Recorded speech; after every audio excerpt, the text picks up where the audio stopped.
Henry, I'm looking at this title race and I'm thinking it probably transcends some of the biggest and best that we've ever seen in the Premier League. Where does it stand, given all of the title races that you've covered in your career? Well, 3 years ago, wasn't it Manchester City won 13 on the spin and won it late on. I just think this rivalry between the two, and what I also like, Darren, I know it maybe doesn't fill so many back pages, but there seems to be a lot of respect between the two managers, between the two teams. You don't see them necessarily having a go at each other, as we saw with sort of Mourinho, Ferguson, Wenger in the past, which, look, created great headlines and was fun for us.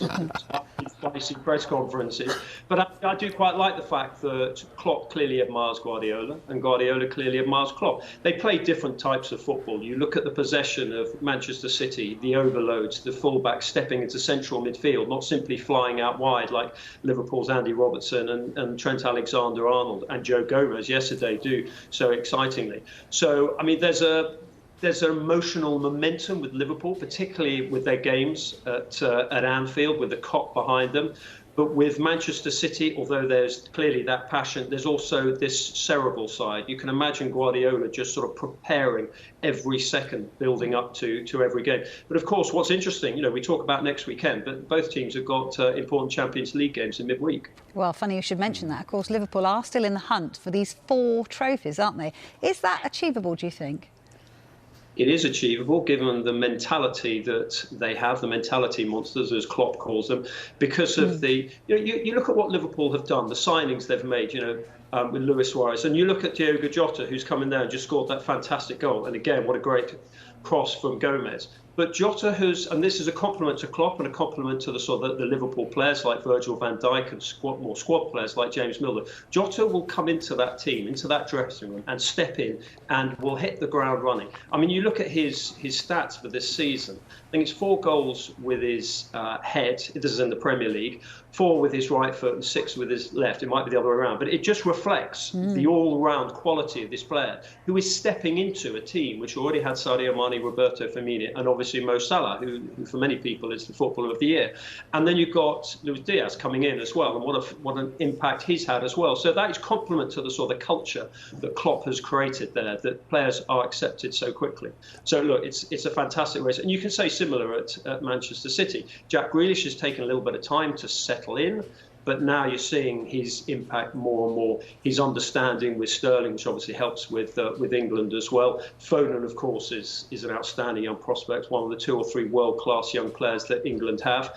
Defence as well. Even if Diaz isn't playing, you've got Laporte's been playing well in there. Nathan Ake stood in yesterday on the left side of the 2. So, there's strength in depth, and it's just fantastic teams. And coming back to your question about the quadruple, look, there's some fantastic teams in Europe.